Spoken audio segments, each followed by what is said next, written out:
ওর সঙ্গে আমার আসলে ওভাবে করে ব্যক্তিগত পরিচয় ছিলই না।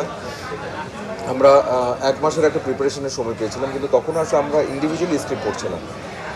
তারপর যখন ওর সঙ্গে সরাসরি দেখা হলো, ভীষণ ভালো একটা ছেলে, কিন্তু ভীষণ দুষ্টু।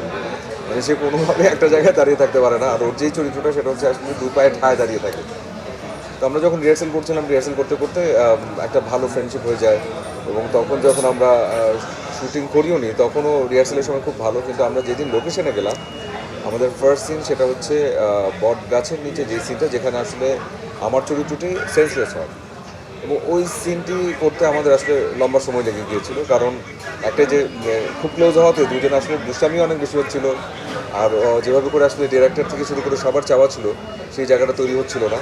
তো পরে আমি ওকে বকা দিই যাতে করে ওর সাথে একটা ডিস্টেন্স তৈরি হয়, ও যেন ভয় পায়, আমাকে ভয় পায়, এবং যে চরিত্রটা যেন সেই চরিত্রের মতো হয়ে যায়। এবং ওকে নিয়ে আসলে অনেক মেমোরিজ। এবং আমরা এমন হয়েছে যে যেই জায়গায় শুটিং করেছি সেখানে ঠিকমতো বসার জায়গা নেই, খাবারের জায়গা নেই, থাকবার জায়গা নেই। পার্টি নিয়ে যেতাম, ওর মা আবার হচ্ছে বাসা থেকে কিছু খাবার নিয়ে আসতো, পায়েস, পুডিং, সেমাই এই ধরনের।